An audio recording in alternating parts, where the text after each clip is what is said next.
Bun găsit, stimați telespectatori!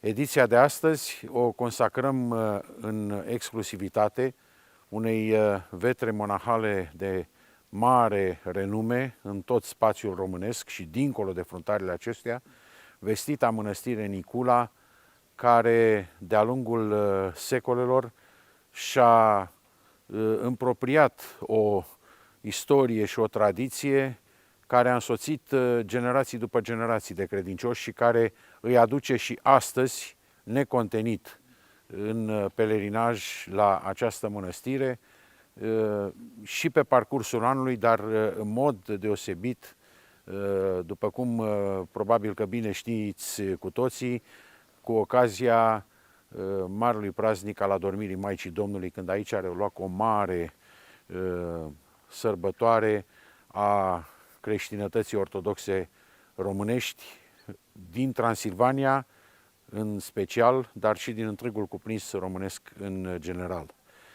Așadar, mănăstirea Nicula, pe care vom încerca să o prezentăm, să o evocăm în minutele ediției noastre de astăzi, împreună cu Preacuviosul Părinte Protosinghel Pantelimon Mocan, care este viețuitor al acestei mănăstiri și ghid al comorilor ortodoxiei de la Nicula, pe care le prezintă cu foarte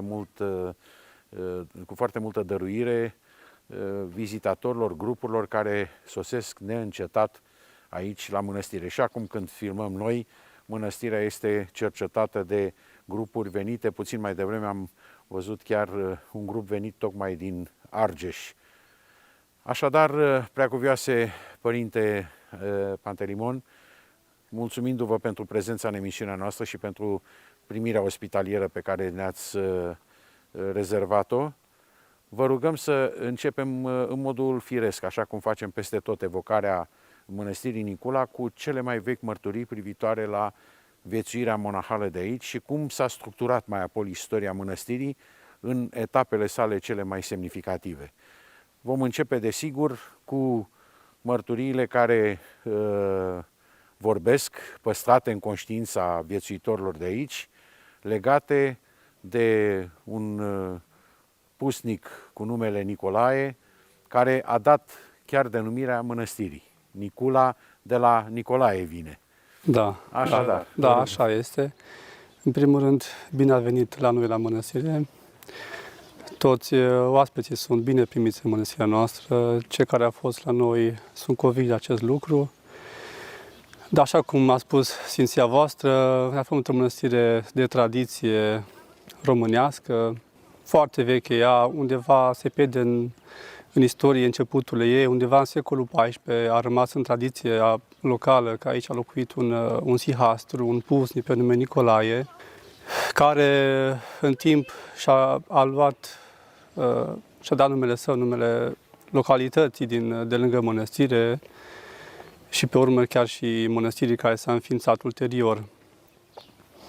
Da, din Nicolae numele a ajuns astăzi să fie Nicula, numele localității și tot așa mănăstirii noastre în care ne aflăm. Prima știre oficială despre mănăstirea noastră, abia în 1552 s-a testat documentar, dar în tradiție a rămas că încă din secolul XV mănăstirea s-a înființat. Biserica de lemn, nu cea care este acum în mănăstire, biserica veche, din mărturiile localnicilor de aici, spuneau că din 1490 ar fi ea construită, avea o inscripție ea 1490, deci undeva cam în secolul XV-XVI mănăstirea se înființează.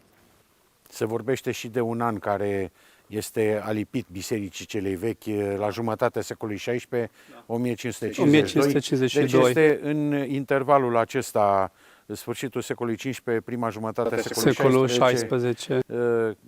Biserica purta un alt hram decât...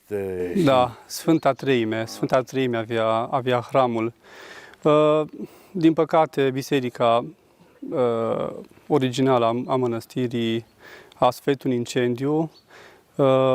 În 1973 a fost un incendiu în mănăstire. În fața bisericii era o casă de unde s-a pornit incendiul de fapt și flăcările au ajuns în acea noapte, au ajuns și la biserica, fiind foarte aproape biserica de lemn și au întregime aproape toată biserica. Ce mai rămas din vechea biserică s-a păstrat și a fost adăugat la biserică care s-a strămutat aici din satul Năsal, Fânațe, județul Cluj. Biserica pe care o vedem acum. O vedem acum în mănăstire.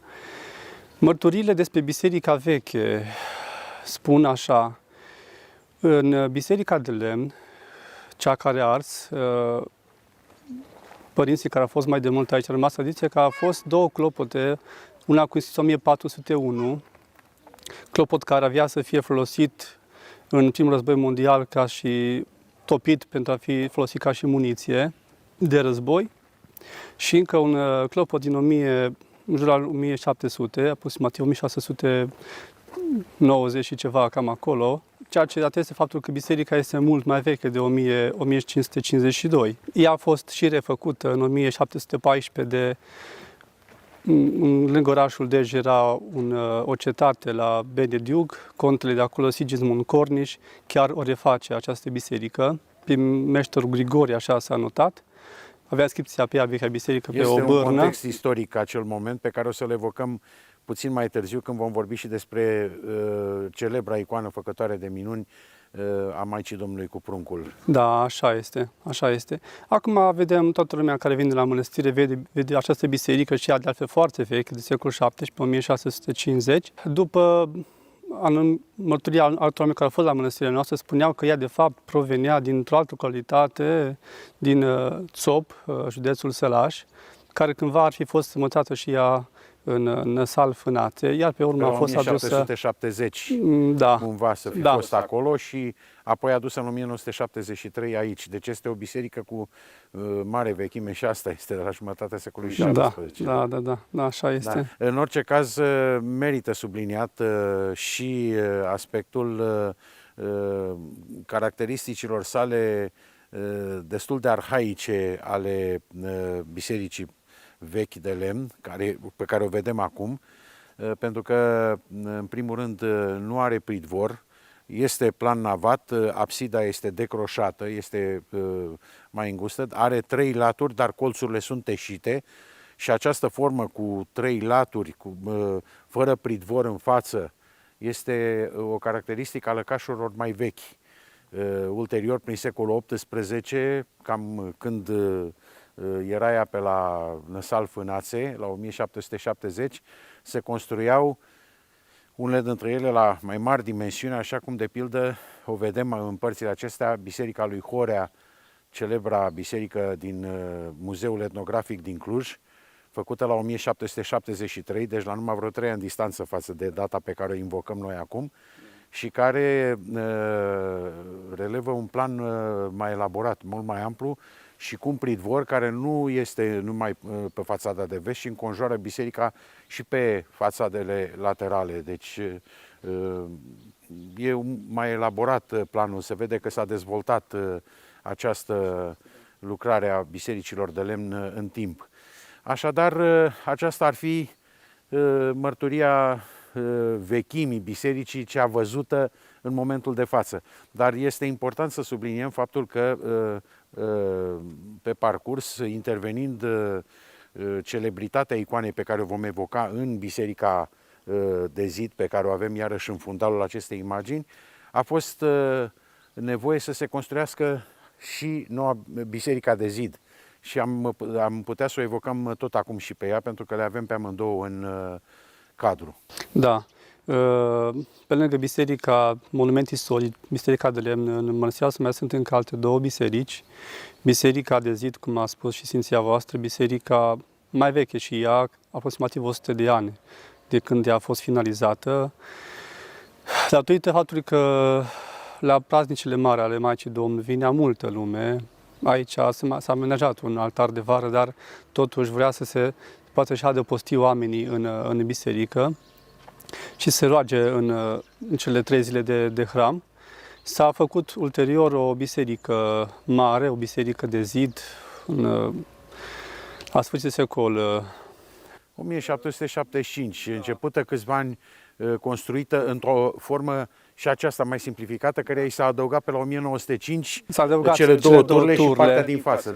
Da, un profesor de teologie din Gherla, Mihail Vașco, a început această lucrare, această biserică să o facă, iar celelalte două turle s-a adăugat pe la 1905, cam așa, de alt om, Ioan Ivașcu, care administrau cumva mănăstirea Nicula în acea vreme. Mănăstirea nu era atunci locuită de călugări, decât doar la sărbătorile mari vineau și slujeau aici. Știm că cu ocupația Imperiului, mănăstirile de aici au fost distruse, iar Nicula, cum o să spunem și Biserica Mare, Nicula a rămas singura mănăstire nedistrusă de către generalul Bucov, cel care a făcut prăpăd aici în Transilvania. Mănăstirea aceasta a fost ocupată și atunci, pe perioada ocupației, biserica a fost ridicată în această perioadă. În Biserica Mare noi facem toate slujbele din mănăstire, acolo se află și icoana Maicii Domnului, o să vedem în biserică când vom intra. Da? Și pe lângă ea, da? Mai avem biserica nouă, biserica începută în anul 2001 din inițiativa Metropolitului Bartolomeu Anania, care a avut reședința aici la Nicula. Biserică care va avea hramul la dormirea Maicii Domnului. În prezent ea se pictează și pe din afară se plachează cu piatră, cu travertin. Încă mai este de lucru, câțiva anișori ne dăjduim să fie terminată și chiar sfințită. Așa dorește chiar și mitropolitul nostru Andrei Andricus de la Cluj-Napoca. V-am prezentat deja, stimați telespectatori, această biserică cu hramul Adormirii Maicii Domnului, care a fost ridicată în perioada 1875-1905, cu desăvârșirile sale exterioare, turnurile și partea de la intrare. Acum o să vă rugăm, preacuvioase, să vorbim despre întocmirile interne care s-au adăugat. Este biserica în care, tradițional de atunci încoace, adăpostește această minunată și vestită icoana Maicii Domnului cu pruncul, lucrată de Luca din Niclod. Mai întâi să spunem despre acest iconostas cu totul deosebit, care a apărut în secolul 20 și care este o realizare de excepție. Da, așa este. Pentru că în vechime mănăstirea nu avea o biserică mare de zid, icoana Maicii Domnului a fost ținută multă vreme în biserica de lemn, biserică care, cum a spus afară, a ars. După ce s-a făcut această biserică, icoana a fost strămutată în ea, în interior,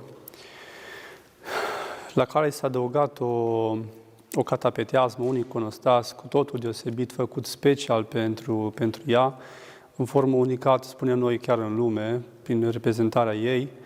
De fapt, un iconostas atipic pentru biserică ortodoxă, spunem, forma ei se vede foarte bine, o cruce imensă, cu raze. În raze se află cei 12 apostoli, deasupra crucii este Sfânta Treime, iar în centrul crucii, în centrul iconostasului, și când este coborâtă, cum este acum, și când este urcată în timpul slujbei, se află icoana Maicii Domnului. Un iconostas care autorul ei a fost premiat cu medalia de aur la Înnoințare pentru această lucrare. Autorul este din Tășnat, satul mare, Samuil Chereșteșiu, de acolo. Acolo a fost lucrată această lucrare, acest iconostas, din lemn de tei. Ulterior a fost chiar și polit cu aur lichefiat, dar în prezent vedem că s-a cam șters aurul de pe iconostas. Bineînțeles, el va fi restaurat când ne vom muta în Biserica Nouă. Să spunem și despre pictura murală, tot acum, ca pe urmă să ne îndreptăm spre icoana Maicii Domnului cu pruncul. La început, biserica nu a fost pictată, ea a fost albă pe interior. Abia după 48, după ce mănăstirea a fost retrocedată înapoi bisericii ortodoxe, au venit apoi iarăși călugări ortodoxi care au stărețit aici, care au locuit această Sfântă Mănăstire, începând cu Părintele Varahil Jitaru, Părintele Mihail Goi, iar în anul 1961, biserica a intrat într-o fază de pictură. Părintele Stais, în acea vreme, care încă mai trăiește, Părintele Serafim Măciucă, a adus un pictor din Focșani, unde era și el deloc, pe nume Vasile Pascu, și împreună cu el, în câteva luni de zile, au pictat această biserică. A venit momentul să evocăm acum podoaba cea mai de preț a Mănăstirii Nicula, zestrea neprețuită a generațiilor anterioare, a generației de astăzi și a generațiilor care vin, icoana Maicii Domnului cu pruncul, făcătoare de minuni. Când a fost lucrată și în ce împrejurări, o să vă rugăm să spuneți telespectatorilor noștri, părinte? La toți pelerinii care vin la mănăstire, eu personal spun așa, Mănăstirea Nicula are această faimă datorită, în primul rând, icoanei Maicii Domnului. Dacă n-ar fi fost icoana, probabil că n-ar mai fi fost mănăstirea așa de cunoscută, așa de renumită. Într-adevăr, icoana are o istorie cu totul deosebită, pictată în 1681, aproape de orașul Ghiela, mai exact în Iclod, într-o localitate, pictată de preotul satului, care era un preot iconar. La Moise Maramureș, cândva a fost o școală de pictură, el și la parte la această școală. A pictat multe icoane în viața sa, ne cunoaștem deja 3 dintre ele, ca fiind icoane făcătoare. La Mănăstirea Stânba din Sălaj este una, la Cluj, la Catedrală, se află a doua, iar a treia la Nicula, aici, în Biserica Mare. Icoana la Nicula, pe care o să și vorbim acum, a fost pictată, cum am spus, în 1681. Ulterior a fost cumpărată de un om... Să spunem că de Luca din Iclod. Preotul Luca, care... da. Mi-a scăpat preotul Luca din Iclod. Este zugravul, autorul. Ce frumoasă parele cu primul zugrav de icoane, Evanghelistul Luca, da, foarte frumos. Cum am spus adineauri, un om nobil din satul Nicula, pe nume Cupșa Ioan, având o avere în spate, a putut să cumpere această icoană. Știm că nu a fost nici atunci, nici acum icoanele pe lemn nu sunt prea ieftine când vrei să le achiziționezi. A cumpărat icoana de la preotul Luca, a adus-o în satul său natal, a dorit-o bisericii satului, iar în 1699 icoana este din anonimat, cumva prin lăcrimarea ei, timp de 26 de zile, aproape în continuu. Începând de la 15 februarie până 15 februarie. 12 martie 1699. Impresionant este că faptul a fost bine înregistrat în epocă, a fost consemnat și de către martori oculari, consemnat și înscris, ba încă am văzut, citind materiale documentare despre Mănăstirea Nicula, că mai existau și mai aproape de noi, mai în vremea noastră, părinți pe aici, pe mănăstire, care mai păstrau un mic recipiente ca pe un odor de mare preț, vase cu lacrimi ale Maicii Domnului de atunci, de la 1699. Plânsul care a fost, sigur, în contextul acelei fracturi care s-a produs îndată după aceea între românii din Transilvania, care au rămas ortodoxi cei mai mulți, și cei care au îmbrățișat unirea cu Roma, uniația. Da, așa este. Primii martori ai minunii lăcrimării icoanei Maicii Domnului de la Nicula au fost chiar câțiva ustași austrieci. Cum am spus și afară, biserica de lemn a fost renovată de contele Sigismund Corniș. Acest conte avea regiune până în partea noastră. Satele încă din mult încolo lucrau pământurile lui. Și miteau ostașii ca să vadă dacă oamenii își lucrează pământul, dacă își fac datoriile față de stăpân. Și fiind împătulă prin satul Nicula, aici fiind o biserică ortodoxă, în care, cum am spus, adineauri era icoana Maicii Domnului, au uitat înăuntru, cum de altfel mai fost și înainte, ca să se roage. Și, intrând în biserică, unul dintre ei a văzut primul cum curgeau lacrimi din ochii Maicii Domnului, mai mult din ochiul drept, spune mărturile, și mai puțin din ochiul stâng. A anunțat preotul satului, preotul Mihail, popa Mihail, cum îl chema atunci, să vadă și el minunea. S-a făcut o comisie de la Cluj și oamenii de vază din acea vreme, chiar și contele Sigismund Corniș a venit de la castel să vadă minunea, și mulți alții, au venit români și maghiari, au venit să vadă cum plânge icoana și au făcut un document de mărturie, care acum se păstrează la arhive la Cluj, și originalul la Viena, a fost la capitala Imperiului Austro-Ungar. Odată cu plângerea icoanei a început să se facă pelerinaj la icoana Maicii Domnului și totodată să se facă multe vindecări, multe minuni. Oameni care de multă vreme erau bolnavi au început, după rugăciune la icoana Maicii Domnului, să se vindece într-un timp foarte scurt și de boli chiar foarte grele. Acest pelerinaj și aceste minuni până în prezent au dăinuit. În istorie au rămas consemnate destul de multe minuni care s-au făcut la icoana Maicii Domnului, dar și noi, părinții de astăzi, care suntem în mănăstire, cunoaștem de altfel foarte multe, ne-am obișnuit cu ele.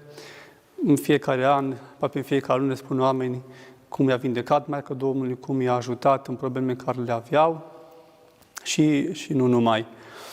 S-au vindecat oameni chiar și de cancer, de leucemie, copii dobândiți prin rugăciunea femei care nu să aibă înainte copii și multe altele. Icoana are o istorie foarte lungă, foarte zbuciumată, spunem noi așa. Ea, după ce a început să lăcrimeze, a fost dorită de către acest conte Sigismund Cornici de la Ardej, a fost adusă la el în castel, pusă chiar la poarta intrării în castel, unde și acolo a plâns o vreme, și acolo a plâns icoana și iar pe urmă i-a făcut acolo o consemnare, care așa cum se păstrează, unde spune icoana Maicii Domnului cu pruncul a lăcrimat și sub aceste ziduri. Dar pentru că oamenii din sat au făcut presiune la castel să le dea înapoi icoana, că era icoana a lor, nu era icoana contelui, icoana a fost pe urmă adusă în sat, dar și-a făcut și el o copie în piatră, să aibă măcar o copie a icoanei la el în castel, copie care a fost între timp adusă la Ghela, la muzeu, iar în prezent se păstrează în mănăstirea noastră, va fi expus în noul muzeu care se va face la poartă, la intrarea în mănăstire. După ce a fost adusă în satul Nicula, armata a acoperit pânza și a pus sigiliu pe ea să mai vină la icoană, era dorită de mulți oameni, această icoană, oameni cu putere. În ce s-a hotărât să fie dusă la Cluj. Acolo a fost câțiva zeci de ani, pe urmă a dus înapoi, dar nu în sat. Se spune că ar fi și fost îngropată o perioadă destul de lungă de timp, de la 1717 până la 1780. Îngropată aici, că după ce a fost adusă de la Cluj, a fost adusă de frică să nu-l ia din nou. Da, a fost adusă la mănăstire pe urmă, dar nu în sat, ca să nu mai fie așa, adusă sus la mănăstire, ca să nu mai fie nicio ceartă între nimeni, nu, adusă la mănăstire, pusă în biserica de lemn și pe urmă se spune în istorie că ea a fost chiar și ascunsă, îngropată în pământ și descoperită pe urmă mai târziu. În 1936 1938 s-a făcut iconostasul acesta. Icoana a fost pusă în iconostas, iar în 48, când știm că s-a instaurat comunismul în țara noastră, icoana a fost luată de aici din mănăstire. Mănăstirea a fost și locuită de către câțiva călugări benedictini din ordinul catolic și ei, când au plecat în 48 de aici, au luat icoana cu ei, tatăl unui călugăr a luat și a ascuns-o în casa sa, de aici, de peste dealul Lunca Bonsului și a fost pusă în peretele din casă, de fapt cumva zidită în locul geamului și ținută ascunsă tatăl unui călugăr, Vasile Chezan, care era poreclit și moșuțu, care a închis icoana în fereastră și a zidit locul respectiv. Da, așa este și până în 1961 icoana a fost ținută la el în casă, când într-o întâmplare minunată, părintele Serafim Măciucă, cel care a pictat biserica, adică starețul de atunci, starețul mănăstirii, fiind într-o călătorie, a mers la cineva să-l împărtășească pe un om bolnav aici, la cineva peste deal într-o localitate. A trecut, când a fost singur, a fost cu câțiva oameni lângă el, a trecut și pe la acea casă părăsită unde era acest om, Vasile Chezan, era o iarnă grea, a intrat înăuntru dacă nu cumva este muribund, dacă nu cumva a pățit ceva și l-a găsit de adevăr bolnav la pat și l-a rugat să vină cu ei la mănăstire să-l îngrijească, altfel acolo va muri de foame și de frig, că nu putea să se îngrijească, era și bătrân de altfel.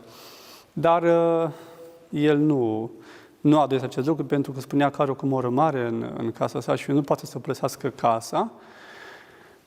Părintele, când a venit ca și stareț la Nicula, Părinte Serafim Măciucă, a avut lipsă inventar, icoana Maicii Domnului, nu știa unde se află icoana. Și atunci cumva a sărit cumva așa o scânteie, luminarea la Dumnezeu, spunem noi, poate că aici se află icoana Maicii Domnului. Și atunci... Zice că ar fi mărturisit el înainte să moară cumva lucrul acesta, adică ca un fel de ultimă grăire, așa, i-a spus: părinte, să știți că, așa, în alte informații, mă rog, i-ar fi spus și în felul acesta a sugerat unde să caute icoana. Părintele încă trăiește, cum am spus, și mi-a spus și mie și altă dată la alte persoane, a spus așa: când am mers la acel om în casă, a rugat să vină cu noi la mănăstire. El nu a dorit, dar la cerințele noastre insistente a cedat și a zis: bine, vin, lăsați-mă să mă rog. S-a pus cu fața spre peretele unde era icoana Maicii Domnului, s-a rugat, s-a spus: Maica Domnului te las, Maica Domnului ai grijă de mine. Și a plecat cu ceilalți oameni care era părintele. Părintele s-a întors înapoi, a spart peretele, că nu era perete din cărămidea, din lut, cum se făceau atunci casele, a spart peretele, a ciocolit, a văzut că este acolo un gol, ceva sună, ceva mai gol, a spart peretele, a găsit icoana veită într-o pânză de in, bucurie mare, s-a găsit icoana, părintele s-a speriat că era căutat de acel om, Vasile Chezan, putea să fie foarte greu pedepsit pentru acest lucru de către securitate. A adus-o dar părintele nu a spus atunci, a adus icoana la mănăstire cu un mare fast, a tras clopotele, bucurie pentru toți călugării, bucurie pentru toți sătenii din Nicula. S-a dus icoana în biserica aceasta în care ne aflăm noi acum, dar, din păcate, nu a stat foarte mult timp aici, decât doar câteva ore, pentru că imediat a fost aici securitatea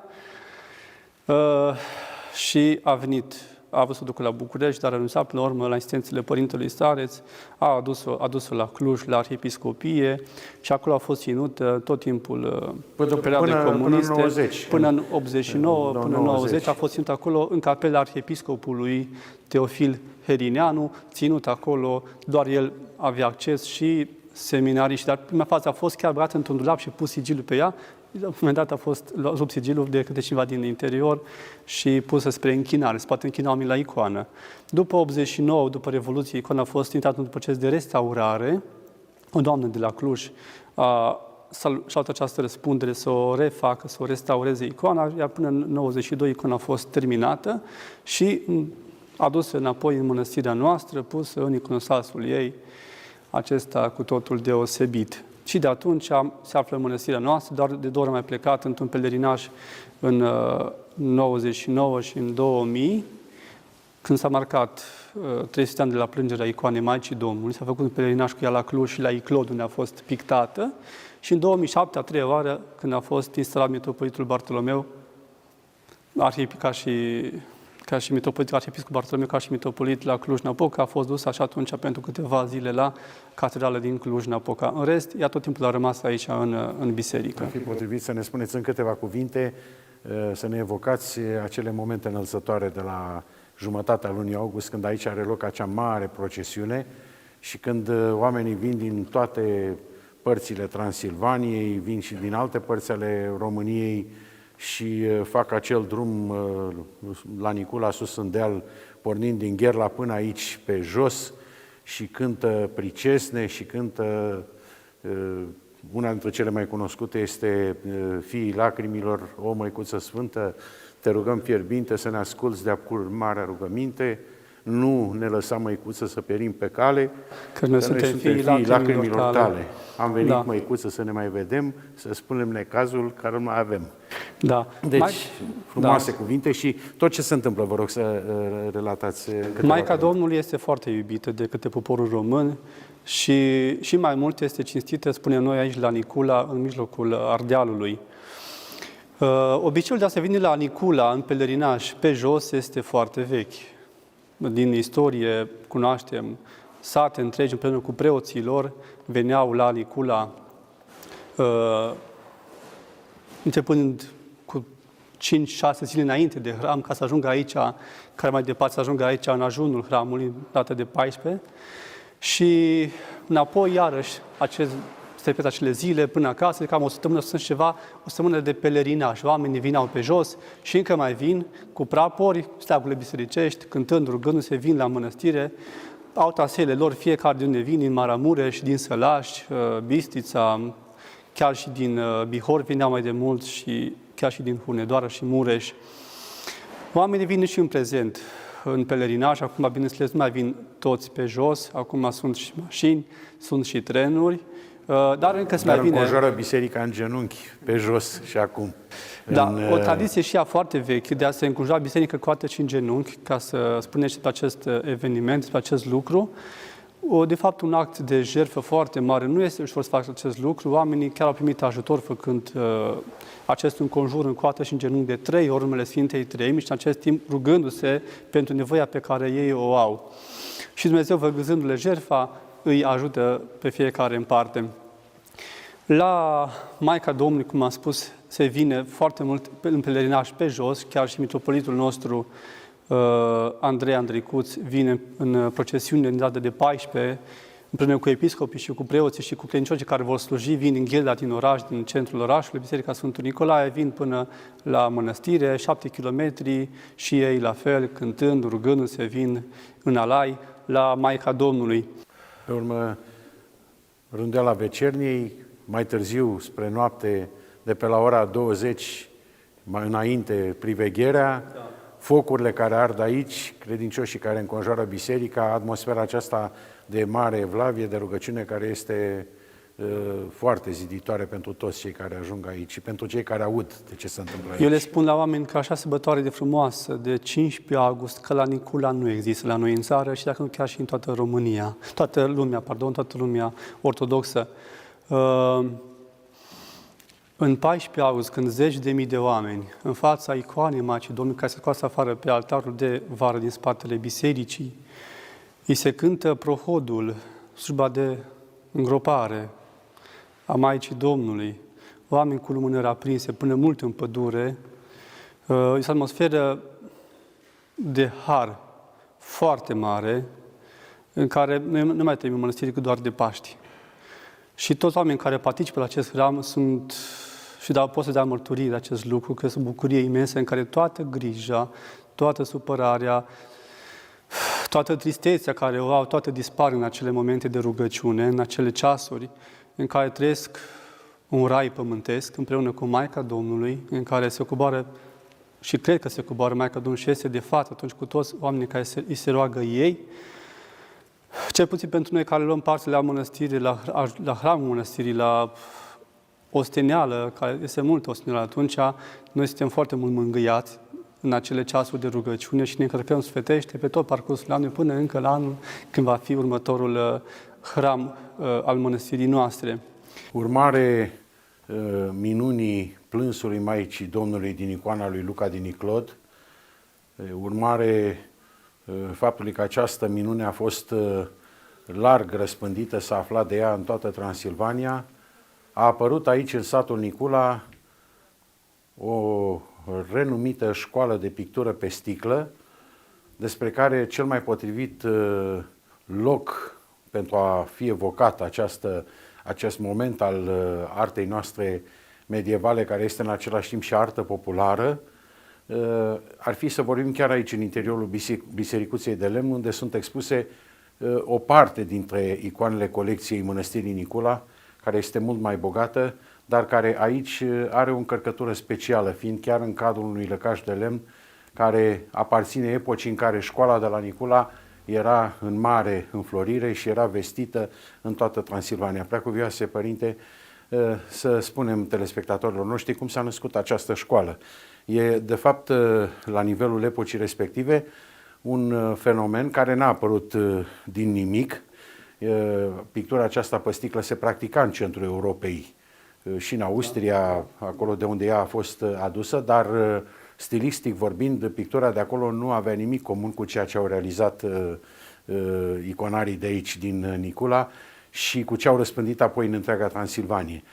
Pe de altă parte, este important la început să precizăm faptul că icoanele pe sticlă au fost o invenție a momentului respectiv, care a făcut mult mai accesibilă achiziționarea icoanelor, pentru că acestea pe sticlă erau considerabil mai ieftine decât icoanele pe lemn și atunci puteau să-și permită să și le aducă în casele lor mai toți credincioșii.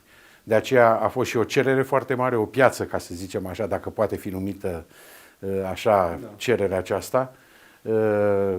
S-au răspândit în toată Transilvania casele românilor din tot spațiul transilvan, bancă și dincolo de Carpați. Au trecut cu ele, cu icoanele pe sticlă, au ajuns și prin Oltenia până la Dunăre, au devenit deci un loc comun. Haideți să spunem telespectatorilor cum s-a născut, cum a luat amploare și cum s-a răspândit apoi în alte școli în Transilvania pictura pe sticlă. Da, ne aflăm în Biserica de Lemn, o biserică împodobită cu foarte multe icoane pe sticlă pe care le putem vedea cu toții. Cel mai multe care sunt aici în biserică sunt pitate în această școală renumită, școala de la Nicula. Ea și-a luat începuturile undeva acum 200 de ani, mai exact chiar în satul de lângă mănăstire, satul Nicula, pentru o întâmplare foarte, foarte specială, spunem noi. Știm că mai de mult nu erau fotocopiile, icoane, litografii lipite pe lemn sau înrămate, doar picturi erau, icoanele pe lemn, dar și ele foarte puține, erau puțini pictori și ele de obicei erau pictate în mărime destul de mare și foarte costisitoare, așa, și pentru a achiziționa. Se spune că în vremea respectivă o icoană pictată pe lemn valora cât ar vine un car cu 2 boi, deci o avere destul de mare. Țăranii nu-și permiteau să-și cumpere o icoană în casă lor ca să o aibă, pentru că nu aveau o asemenea avere. Dacă aveau, trebuie să se întreține din ea. Nu puteau să-și vândă boi, să-și vândă carul, că munceau la câmp, aveau nevoie de aceste lucruri. Și Dumnezeu așa a lucrat ca în Transilvania, mai exact în satul Nicula, să poposească niște iconari austrieci cu icoanele lor ca să și le vând la noi în țară. Și asta câteva zile în satul Nicula și oamenii curioși, foarte dori să vadă cum arată icoanele pe sticlă. Pentru prima dată în viața lor au văzut și ei cum arată icoanele. Și ei binevoitori austrieci și i-au învățat pe oameni cum se pictează, le-au spus cum să-și procure culorile. Tehnica de pictură pe spate, negativ, cum s-ar zice. Da, și Dumnezeu așa a lucrat că aproape de satul Nicula era o fabrică de sticlă, o glăjărie, cum se mai de mult, și atunci avea toate la îndemână și puteau foarte ușor să facă și ei acest lucru. Și astfel, în câțiva anișori, tot satul s-a umplut de oameni care pictau icoane. În fiecare familie era cel puțin un membru de familie care picta icoane pe sticlă. Primele icoane au fost, bineînțeles, după icoana din biserică de la Nicula, după icoana Maicii Domnului, dar pe urmă au făcut și alți sfinți, au pictat și alți sfinți, și Sfântul Gheorghe, foarte iubit de români, și Sfânta Paraschiva de la Iași, și mulți alți sfinți sau multe alte personaje biblice. Mântuitorul Iisus Hristos cu vița de vie. Da, vedem și aici Sfânta Treime, este Maica Domnului, și Buna Vestire și de taine și mulți alți sfinți. Acest schenar cu flori de bujor în cadrament este specific școlii de Nicula. Știm că și fiecare școală are anumite particularități aparte, așa. De aici niculenii s-au dus să-și vândă icoanelor chiar mai departe de orașul Gherla, pentru că în oraș au avut un loc unde un târg special, doar ei vindeau icoane, vineau foarte mulți oameni să-și cumpere, era ușor de procurat și la fel ușor și de cumpărat icoanele, și astfel s-au dus mai departe, cerința era foarte mare, au mers și în zona Albe Iuliei, au mers mai departe către Brașov, știm și acolo cheii Brașovului, la Sfânta de Sus, unde e vestita mănăstire a Sfântului Constantin Brâncoveanu, Sibiului, da. Sebejlaz, aici mai aproape de la Alba Iulia. Și ea foarte mult s-a răspândit la noi în țară, și mai mult, bineînțeles, în zona Transilvaniei. În prezent, această școală a rămas doar în mănăstire. Din păcate, în sat nu se mai pictează icoane pe sticlă. În 1950 și ceva a murit ultimul pictor. Din păcate, acum câteva de zile noi în mănăstire am făcut o școală iarăși de pictură în care am chemat copii din toată țara și și din satul Nicula să învețe înapoi să picteze icoane pe sticlă. Câțiva de zile la rând s-a făcut această tabără de icoane și câțiva dintre ei, dintre copiii din sat, bineînțeles, au chiar dintre ei din neam de pictor, că se știu anumiți pictori care erau în sat și se vedea pe el că are foarte mult talent, născut cumva. Aveau talent și știa foarte ușor să picteze aceste icoane. În prima fază pare ușor de realizat, dar atunci când pui pensula și te ostenești să faci, vezi că nu prea ți iese dacă nu ai un dar de la Dumnezeu să faci aceste icoane. Ele, ca și tehnică, este stilul naiv, da, icona țăranului român, nu a omului cu carte, omului fără carte, omul simplu. De-aia în foarte multe icoane vedem chiar și scrisul mai șchiopătează, așa, anumite litere lipsesc din scris. Dar au în același timp și o prospețime remarcabilă, o sinceritate a mărturisirii care se vede, transpare din întregul aer pe care îl degajă icoana. Da, da, așa este. Aici, în biserică, avem icoane vechi, bineînțeles de patrimoniul național, dar nu cele mai vechi. Cele mai vechi care vor fi expuse la muzeu, le avem depozitate într-o încăpere, într-un depozit. Noi acum avem un proces în care mănăstirea se reface și la intrarea în mănăstire va fi noul muzeu în care vom expune nu numai icoane pe sticlă sau icoane pe lemn, ci obiecte tradiționale, frumoase, la de zestre, vârtelniță, obiecte frumoase ale... Este o colecție remarcabilă și numeroasă, dar și foarte expresivă, așa, în ce privește viața și trăirea într-o ortodoxie a țăranilor transilvaneni și care a fost achiziționată cu foarte multă răbdare de stareții mănăstirii de-a lungul deceniilor, mai ales după acest nefericit episod din 1973, care a dus la arderea vechii biserici de lemn care era pe acest loc. Biserica care avea și multe icoane pe sticle înăuntru și ele, din păcate, au dispărut. Da, da. Dar acum, Preacuvioase Părinte, o să vă rog să ne îndreptăm spre un alt punct al priveliștii pe care o vom oferi telespectatorilor noștri și în care vom avea prilejul să evocăm în continuarea a ceea ce a sugerat aici apropo de muzeul care va lua ființă în mănăstire, care sunt cele mai semnificative dezvoltări ale ansamblului monahal din ultimele decenii și care practic au dus la o transformare a mănăstirii Nicula. O să avem ocazia să spunem afară, în fața noii biserici și a construcțiilor care se înalță, unele dintre ele terminate, iar altele în curs de realizare. Încă ceva pentru biserica aceasta. Noi aici mai și slujim. Nu este doar de vizitat, noi mai slujim în biserica aceasta. În fiecare an în postul Duminicii Maicii Domnului, în toată perioada postului, în fiecare zi facem Sfânta Liturghie. Oamenii care vin la mănăstire atunci pot să ia parte. Avem 2 liturghii simultan și aici și în biserica mare unde se află icona Maicii Domnului. Așa că oamenii care ne ascultă acum pot să vină în acea perioadă și să ia parte la Sfânta Liturghie și în biserica de lemn. O biserică de altfel foarte frumoasă, cu o încărcătură foarte mare duhovnicească. Atâtea sute de ani oamenii s-au rugat, aici este o biserică rugată, cum se mai spune. O atmosferă foarte încărcată de har aici în biserica de lemn. Într-adevăr.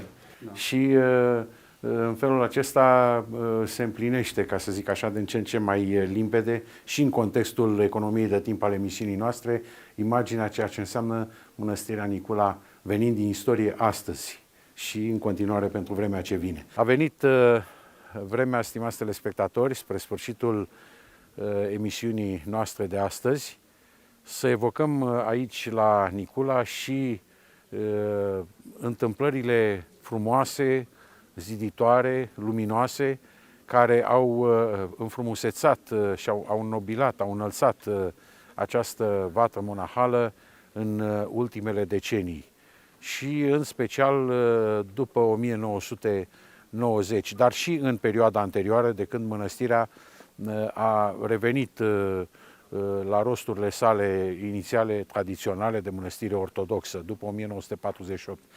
Preacuvioase Părinte Pantelimon, să relatăm telespectatorilor noștri care sunt în momentul de față lucrurile care s-au întâmplat și care s-au și finalizat până acum în această etapă de rectitorire, am putea spune, a mănăstirii Nicula, sub înrăurirea după 1993 a vrednicului de pomenire arhiepiscop și apoi mitropolit Bartolomeu Anania, iar din 2011 încoace sub păstorirea înalt preasfințitului părinte arhiepiscop și mitropolit Andrei. Începând sigur cu biserica pe care o avem în fundalul imaginii și care, iată, a venit să se adauge celorlalte lăcașuri, ea constituind în perspectivă și nu foarte îndepărtată, este aproape finalizată, pictura este deja începută, iar în exterior mai sunt câteva finisaje de întreprins. I-a venit să se adauge și să încununeze, am putea spune, o vatră istorică de așa mare tradiție istorică. Da, așa este. Cum a spus și Sfinția voastră, mănăstirea nu doar din 1990 a început să se refacă, ci chiar și dinainte. Dar cel mai mult așa vizibil, abia după 1990, mai exact după ce Bartolomeu Anania pe atunci a arhimandrit la Mănăstirea Văratec în pensie și la Patriarhia Română, a fost propus de Sfântul Sinod ca și arhiepiscop pentru eparhia Clujului. După ce a venit și a fost instalat, după câțiva anișori și-a stabilit reședința la mănăstirea noastră, la Mănăstirea Nicula, și după mult gândire, așa, după multă cercetare, pentru cu staiețul mănăstirii, Părintele Dumitru Cobzar, în anul 2000, s-a hotărât să înceapă ca mănăstirea să se refacă, să se reașeze, așa, pentru că foarte multă lume vinea la mănăstire și nu avea un loc de cazare, o biserică în care să fie mult mai încăpătoare. Pentru aceasta și optat o biserică nouă, biserică care, cum vedem, are și demisol. S-a început în anul 2001 cu piatră de temei la biserica nouă. Biserică, precum vedem, cum a spus și Sfinția voastră, în prezent se plachează cu piatră, pe din afară a mai rămas o absidă în partea stângă și altarul de placat și partea de sus este cam gata. În interior biserica se pictează, o să vedem înăuntru câteva imagini din biserică cu pictura nouă a bisericii. Acolo vom întâlni pe unul dintre marii picturi ai țării noastre actuale, domnul Ioan Popa, cel care a preluat această lucrare mare, spunem noi. Totodată, după începerea bisericii noi, s-a început cu Casa de Creație, unde mitropolitul Bartolomeu, având început studiul pentru Biblie, pentru a deortosi Biblia, și aici a finalizat și mutat atelierul biblic la Mănăstirea Nicula. Începuse la Văratec și când a venit aici la Cluj, deja era în plină lucrare de traducere a Bibliei, celebra Biblie apărută la cumpăna dintre milenii, ca să zicem așa. Spuneți-ne un detaliu acesta, pentru că a venit vorba despre prezența înalt preasfințitului Bartolomeu, cum își împărțea timpul, că venea o jumătate de săptămână, lucra aici în mănăstire. Da, el avea așa un program foarte bine stabilit, nu prea ieșea din programul său, foarte strict așa. Miercurea după masă, în jur de ora 4, ora 16-17 venea la mănăstire, la reședința lui de sus de pe deal, și unde stătea până sâmbăta după masă, cam tot la aceeași oră, când pleca înapoi la Cluj. Aici venea special pentru a putea lucra la Biblie, pentru că la Cluj făcea partea administrativă. Duminica slujea la liturghie și predica de obicei el. Luni, marți mai primea oameni, având doi episcopi vicari, ce le ajutau foarte mult pe partea de exterior, pe teren. Și atunci el doar cazurile foarte importante le rezolva și vinea pe urmă la Cluj, având și o vârstă totul destul înaintate, și vinea și scria la Biblie. Mai primea și oaspeți aici la mănăstire, domnul Baconski, Teodor Baconski și mulți alți oameni de vază țării noastre și nu numai.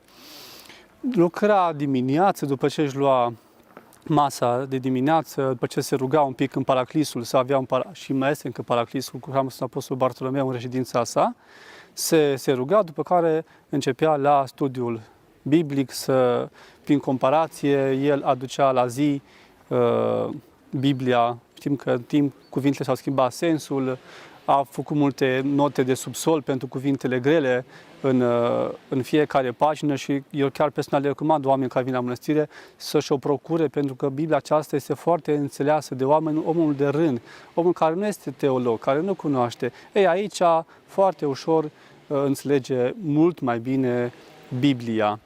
Și la amiază undeva, după ce mânca, se odinea un pic și pe urmă iarăși începea lucra foarte intens la Biblie. Nu prea plăcea să-și risipească timpul.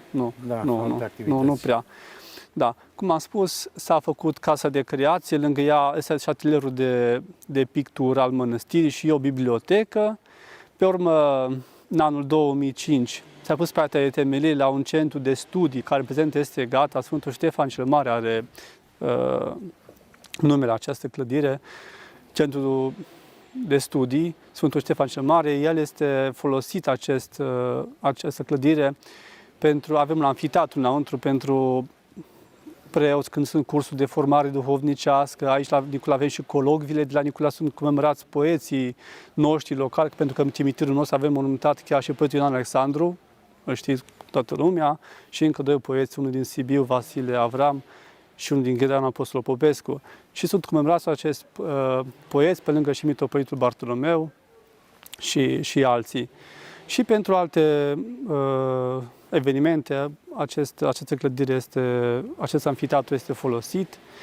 Acolo mai avem spații de cazare pentru personalul monahal și pentru invitații mănăstirii. Pe lângă aceasta am început la intrarea în mănăstire o clopotniță și lipită de ea, de clopotniță, se află o clădire mai mare unde va fi noul muzeu al mănăstirii. Muzeul, cum am spus și în Biserica Dren, sper să fie foarte frumos.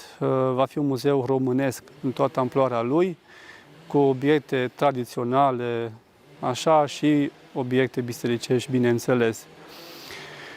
Și vor mai urma și altele. În prezent mai construim în pădure o casă de cazare pentru pelerini de 100 de locuri, camere mici cu 2 paturi și baie fiecare, și poate mai urmează și altceva, dar încă să vedem. Cam asta ar fi în linii mari ce s-a făcut și ce încă va mai urma să se facă în mănăstirea noastră. Ansamblul este într-adevăr impresionant, desfășurat în acest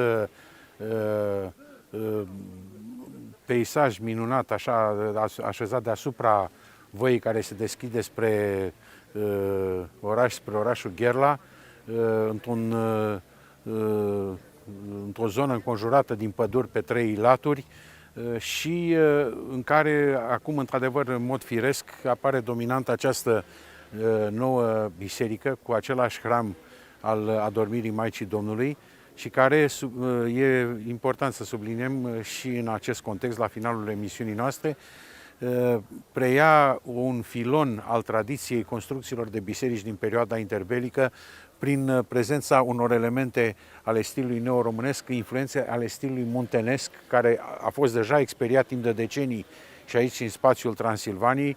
Deci o biserică în care ne regăsim, într-adevăr, când o privești, te regăsești în toată tradiția creștinismului ortodox românesc. Preacuvioase, vă mulțumesc foarte mult. Cât am putut împărtăși telespectatorilor noștri, am încercat să o facem, dar vă dorim ca în continuare să puteți duce la îndeplinire împreună cu toți membrii obști și cu toți cei care vă ajută aceste frumoase proiecte, pentru ca Nicula să meargă mai departe ca o adevărată făclie a conștiinței de sine a neamului românesc. Așa este. Noi sperăm cât de repede să terminăm biserica, să o sfințim. Mitropolitul nostru Andrei Cus de la Cluj dorește ca în următorii ani, 2-3 ani, să o sfințească biserica, și atunci ne vom muta în biserică și a fi o frumusețe pentru toți credincioșii care iubesc biserica lui Dumnezeu. Așa să ajute Dumnezeu.